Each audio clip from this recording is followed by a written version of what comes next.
ఆత్మయు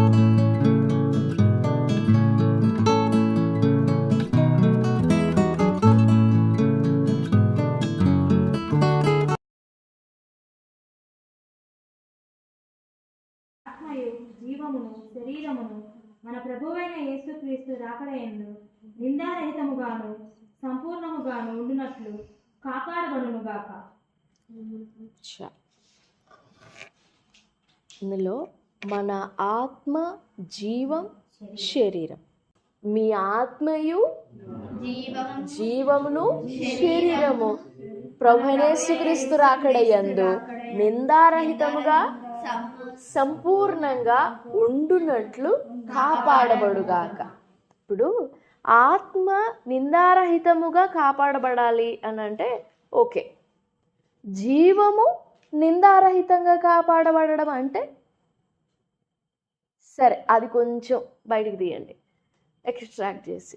ఇప్పుడు శరీరం నిందారహితంగా అంటే ఓకే. మరి శరీరం సంపూర్ణంగా అంటే, ఆత్మ నిందారహితంగా అంటే ఏంటి? ఆత్మలో కపటం లేకుండా, కళంకం లేకుండా, దోషం లేకుండా, మరకలు డాగులు లేకుండా. ఓకే. మరి ఆత్మ సంపూర్ణముగా అంటే, ఆత్మ సంపూర్ణంగా ఉండడం అంటే ఏంటి? తర్వాత ఏంటిది? జీవం. జీవము నిందారహితంగా ఉండాలంట, జీవము సంపూర్ణంగా ఉండాలి. ఇప్పుడు జీవం సంపూర్ణంగా అంటే ఓకే, సమృద్ధి అయిన జీవం అనుకుంటాం. మరి జీవం నిందారహితంగా అంటే ఎలా అర్థం చేసుకోవాలి? అక్కడ జీవము అంటే మన జీవితం కాదు, మనకు సంబంధించింది కాదు. నేనే మార్గం, సత్యం, జీవం అన్నారు కదా, ఆయన జీవం. ఆయన జీవము మనలో నిందారహితంగా ఉండాలా? జీవము నిందారహితంగా ఉండడం అంటే ఆయన జీవం మనలో సమృద్ధిగా ఉండాలని కోరుకుంటాం. ఓకే, దేవా నీ జీవం నాకు సమృద్ధి కావాలి అనుకుంటాం, రైటే. కానీ దేవుని జీవము నిందారహితంగా ఉంటుందా మనలో? తర్వాత శరీరము నిందారహితంగా ఉండాలి. ఏంటిది? అంటే సంపూర్ణత అని దేని విషయంలో అంటున్నాడు? సంపూర్ణము అని. ఆత్మ సంపూర్ణం అంటే దాట్స్ అ క్వశ్చన్. జీవం సంపూర్ణం అంటే ప్రభువే అన్నారు, నేను గొర్రెలకు జీవం ఇవ్వడానికి వచ్చాను, అది కూడా సమృద్ధి అయిన జీవం ఇవ్వడానికి వచ్చాను అని ప్రభువే అన్నారు. సో దాంట్లో డౌట్ లేదు, క్వశ్చన్ లేదు, డౌట్ ఏం లేదు. మరి శరీరం సంపూర్ణ నిందారహితంగా అని అంటే నో డౌట్, నో క్వశ్చన్, మనకి ఈజీగా అర్థమైపోద్ది. శరీరం నిందారహితంగా కాపాడబడాలి అనుకుంటాం. మరి శరీరం సంపూర్ణంగా అంటే దాన్ని ఎలా అర్థం చేసుకోవాలి మనం? శరీరం సంపూర్ణంగా ఉండాలి అని అంటే దాన్ని మనం ఎలా అర్థం చేసుకోవాలి? ఇప్పుడు పౌలు అంటున్నాడు, సమాధానకర్తయగు దేవుడే మిమ్మును సంపూర్ణముగా పరిశుద్ధపరచునుగాక. మన ప్రభువైన యేసుక్రీస్తు దినమందు మీరు నిరపరాధులై ఉండునట్లు అంతము వరకు ఆయన మిమ్మును స్థిరపరచును. మనం ఎలా ఉండాలి? ప్రభు దినమందు నిరపరాధులుగా ఉండాలని, ఆ చివరి రోజున వరకు, ప్రభు దినము వరకు మనలను నిందారహితులుగా స్థిరపరిచేశాడు. అంత సంపూర్ణులనుగా మనలను చూడగలుగుతున్నాడు. కాబట్టే ఆయనకు మనిషికి మధ్య ఉండిన అడ్డగోడ, మధ్య ఉండిన అడ్డతెరని పై నుండి, దేవుని దగ్గర నుండి కింద పాతాళం వరకు చింపేశాడు. ఎందుకు? అంత సంపూర్ణులనుగా మనల్ని చూడగలుగుతున్నాడు కాబట్టి. కొలసి పత్రికలో ఉంటుంది, ఆయన యందు మీరు సంపూర్ణులై ఉన్నారు.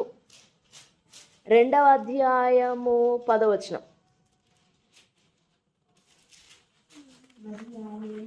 ఆయన యందు మీరును సంపూర్ణులై ఉన్నారు. కంతే, మనం సంపూర్ణం అయిపోయినాం ఆయనలో. దేవుని యందు, ప్రభు అయిన దేవుని యందు, ఆయన యందు, క్రీస్తునందు మీరును సంపూర్ణులై ఉన్నారు. అంటే మన జీవము, మన ఆత్మ, మన శరీరము ఎంత లోతునకు ప్రభు శుద్ధి చేయగలిగాడో చూడండి. ఎంత నిరపరాధులనుగా మనల్ని చేయగలిగాడో చూడండి. ఆ డాక్టర్నే చూస్తూ ఉంటాడంట దేవుడు. దాన్ని చూసి అక్కడికి ఇక్కడికి ఆ నెరవేర్పునకు ఈ ప్రజెంట్కి మధ్య ఉన్న కాలాన్ని అట్లా తీసేసాడంట. అసలు మధ్య ఉన్న కాలాన్ని చూడడంట దేవుడు. చూడట్లేదు కాబట్టే నీ మీద నా మీద కృప కుమ్మరింపబడుతుంది. కానీ దేవుడు నిన్ను ఎంత సంపూర్ణునిగా చూస్తున్నాడో నువ్వు ఆ సంపూర్ణత లెవెల్లోనికి చేరుకోగలుగుతున్నావా? దేవుని దృష్టిలో నువ్వు ఒక సంపూర్ణమైన వ్యక్తివి. దేవుని దృష్టిలో వ్యక్తివి. మరి నిన్ను నీవు పరీక్ష చేసుకున్నప్పుడు ఆ సంపూర్ణత నీలో కనపడుతుందా? ఆ సంపూర్ణత నీలో కనపడుతుందా? ఒకసారి చూసుకో. దేవుడు నిన్ను చూసేంత. యోహాను సువార్త 14వ అధ్యాయము 3వ వచనం. నేను తండ్రి యొద్దకు వెళుతున్నాను, నేను ఈ భూమి మీదకి ఎందు నిమిత్తం వచ్చానో ఆ చిత్తం నెరవేరిపోవడానికి రెడీగా ఉంది, నేను దాన్ని నెరవేర్చేస్తాను. అయితే నేను వచ్చిన ఉద్దేశం ఏంటంటే, నేను భూమి మీద నేనే ఓ చిత్తాన్ని, నేనే దేవుని సంకల్పాన్ని, నేనే చిత్తాన్ని, ఇది నెరవేర్చిన తర్వాత నేను మరలా తండ్రి దగ్గరికి వెళ్ళిపోతాను. వెళ్ళిపోయి మీకంటే ముందు వెళ్తాను. మీకంటే ముందు వెళ్ళి అక్కడ మీ కొరకు నివాసములు సిద్ధపరుస్తాను. సిద్ధపరిచి మిమ్మల్ని తీసుకొని వెళ్ళడానికి నేను వస్తాను. ఆ మాటలో గ్యారంటీ చూడండి, ఖచ్చితత్వం చూడండి. నేను వెళ్తాను, మీ కొరకు అక్కడ స్థలం సిద్ధపరుస్తాను అని అంటే మనం ఉంటామా అందులో? ఇప్పుడు ఇక్కడ మనం అందరం ఉన్నాం. ఇప్పుడు ప్రభు మనతోనే మాట్లాడుతున్నారు. అమ్మా నేను వెళ్తున్నాను, నేను వెళ్ళి మీకోసం స్థలం సిద్ధపరిచి వస్తాను, వచ్చి నేనుండు స్థలంలో మీరు కూడా ఉండునట్లు మిమ్మల్ని తీసుకువెళ్తాను అంటున్నారు. మిమ్మల్ని తీసుకువెళ్తాను. ప్రభు ఏమన్నాడు? మిమ్మల్ని తీసుకెళ్తాను అన్నాడు. మనం వెళ్తామా? అంటే మనం అంత సిద్ధంగా ఉన్నామా మనం? కానీ ప్రభు అంత అంత అంత కాన్ఫిడెంట్గా, అంత ఖచ్చితంగా ఎలా చెప్పగలడు మీకోసం నేను స్థలం సిద్ధపరిచాను అని? ఎంత కన్ఫర్మ్ అయితే ఆ మాట అనాలి? ఏది ఆయన ఇంకా సిలువ వేయబడలేదు. సిలువ వేయబడిన తర్వాత సమాప్తమైనదని పలుకుతాడు. అప్పుడు తండ్రికి మనకి మధ్య ఉన్న పాపపు గోడలన్నీ కూడా కూలిపోతాయి. అప్పుడు అవన్నీ కూడా పాపపు తెరలన్నీ కూడా తెంచివేయబడతాయి, చినిగిపోతాయి. ఏది? ప్రభువు ప్రాణార్పణంగా పోయబడిన తర్వాత. అవేవి జరగక మునిపే నేను వెళ్తాను, మీకోసం స్థలం సిద్ధపరుస్తాను, మరలా మిమ్మల్ని వచ్చి తీసుకొని పోతాను అని అంటే ఏంటంత గ్యారంటీ? ప్రభు ఏమో అక్కడ అంత ఖచ్చితంగా మాట్లాడుతుంటే మనకేమో నిజంగా మనం పోతాం పరలోకం అనే డౌట్ ఉంటుంది మనకి. కానీ ప్రభు ఏమో సిలువకు ముందే ఇస్తున్నారు గ్యారంటీ. ఐఎమ్ షూర్ నేను మిమ్మల్ని తీసుకెళ్తాను. అంత నమ్మకమా మనం వెళ్తామని? మనం తండ్రి దగ్గరికి వెళ్ళగలమని, ఏది నరకానికి పోకుండా, పాతాళానికి పోకుండా డైరెక్ట్గా పరలోకం పోతామని, మన క్రియలందు నీతిమంతులంగా కాపాడుకుంటామని, ఆయన ఇస్తాడు నీతి పరిశుద్ధత, దాన్ని పరిశుద్ధంగా కాపాడుకుంటామని, నిందారహితంగా ఉంటామని, నిష్కపటలంగా ఉంటామని, కళంకం మత్స డాగులు ముడతలు లేని వారంగా ఉంటామని, మహిమగల వారంగా పరిశుద్ధులంగా ఉంటామని. అంత గ్యారంటీయా ప్రభుకు? నేను వెళ్తాను, నేను అసలు అక్కడికి వెళ్ళేదే మీ అందరికీ స్థలం సిద్ధపరచడానికి అని అంటే, పరలోకంలో ఆల్రెడీ నిర్మింపబడింది. పరలోకం నిర్మింపబడిందా? ఇంకా అండర్ కన్స్ట్రక్షన్లో ఉందా? నీ మీద ఎంత నమ్మకం ఉంటే పరలోకమే నిర్మించాడు దేవుడు కదా. ఆ మాట ఎంత ధైర్యం ఇస్తుందో, ఆ మాట ఎంత తృప్తినిస్తుందో కదా. మన మీద ఎంత నమ్మకం ఉంటే కట్టేస్తాడు ఆయన అక్కడ, నా బిడ్డ వస్తుంది అని. ఎంత ఖచ్చితంగా అంటే ఆ ప్రేమ యొక్క తీవ్రత చూడండి. ఓ పాపి అయిన మనిషి పట్ల ఆ ప్రేమ తీవ్రత, ఒక వ్యక్తిని ఎంత దూరానికి చూడగలడో దేవుడు, ఎంత దూరమునకు చూడగలడు సంపూర్ణంగా. సో మనం కూడా ఆ సంపూర్ణత దూరానికి చూడగలిగామనుకో, ఈ మధ్యలో మన మనసుకో, మన శరీరానికో, మన జీవితానికో ఏమైనా పడవచ్చు, గాయం పడవచ్చు, కొరుక్కొని పోవచ్చు, నలిగిపోవచ్చు, అవిటితనం, కాలు పోవచ్చు, చేయి పోవచ్చు, నోరు పోవచ్చు, కన్ను పోవచ్చు, ఇవేమైనా కలిగినాయి. నువ్వు ఒక్కసారి ఆ సంపూర్ణ దృశ్యాన్ని చూసుకున్నావు అనుకో, అది నీ దృష్టిలో, నీ మనసులో ఉండింది అనుకో, ఇవేవి నీకు కానరావు.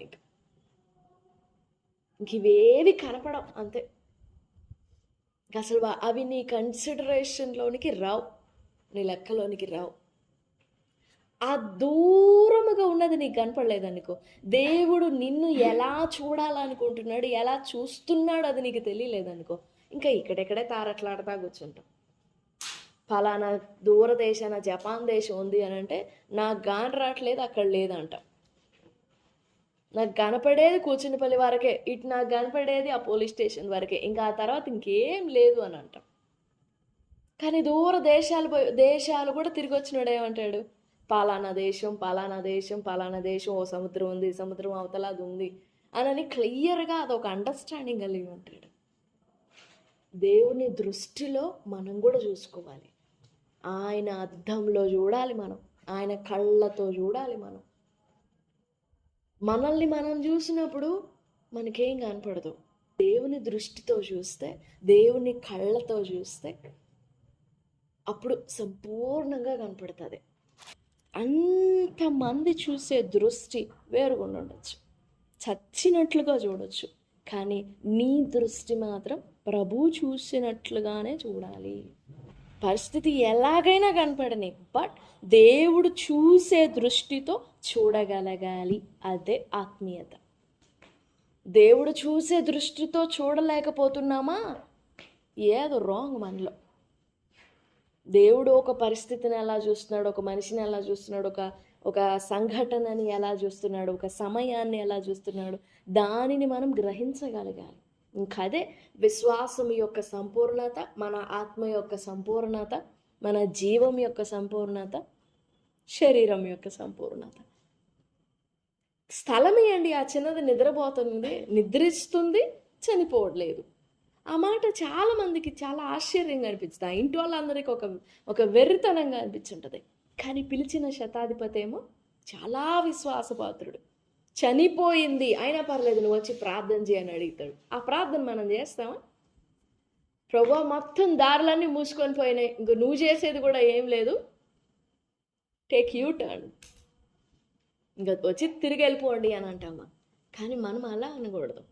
దేవుడు ఎలా చూస్తున్నాడు ఆ పరిస్థితిని, లేదా ఆ సంఘటనని ఎలా చూస్తున్నాడు, ఆ మనస్సు మనకి కావాలి.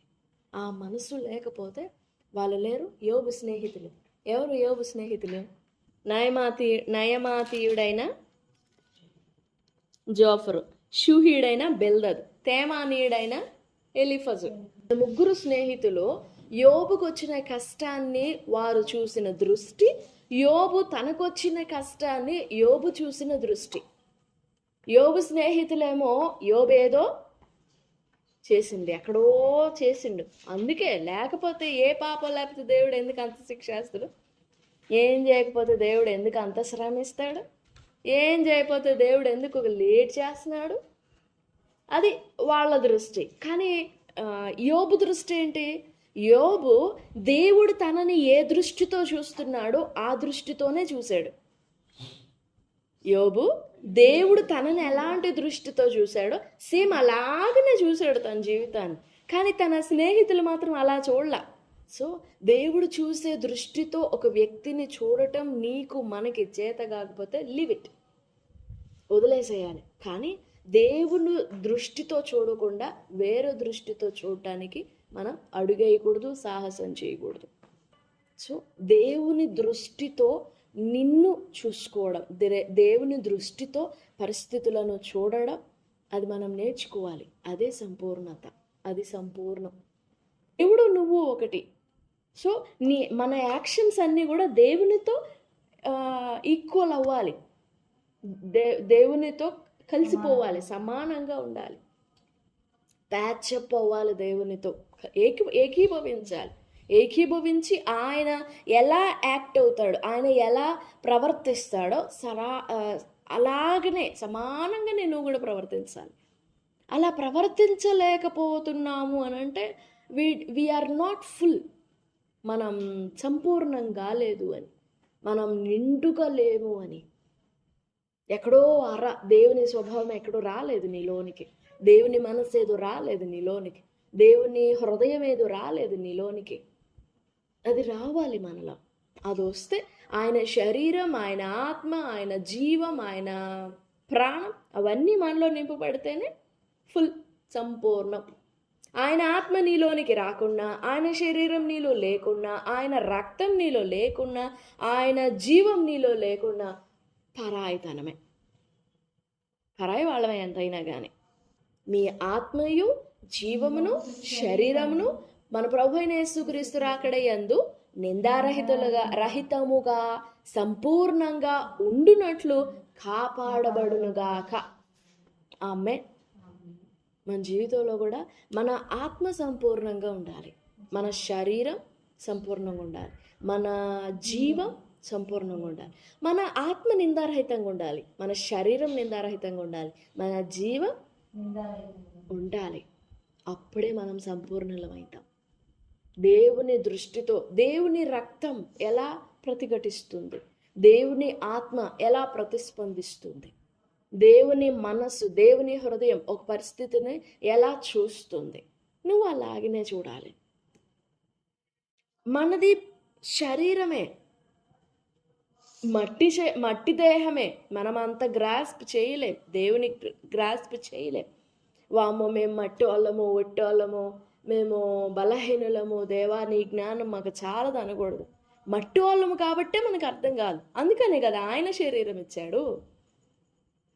మన సొంత ఆత్మ అయితే మనకు అర్థం కాదు, అందుకనే కదా ఆయన ఆత్మ ఇచ్చాడు. 1 పేతురు 1:10-11 వారి యందున్న ఆత్మ ఏ కాలాన్ని సూచించిందో, ఏ సమయమును సూచించిందో, ఏ పరిస్థితిని సూచించిందో దానిని విచారించి పరిశోధించి తెలుసుకున్నారంట ప్రవక్తలు ప్రభు రాకను గురించి.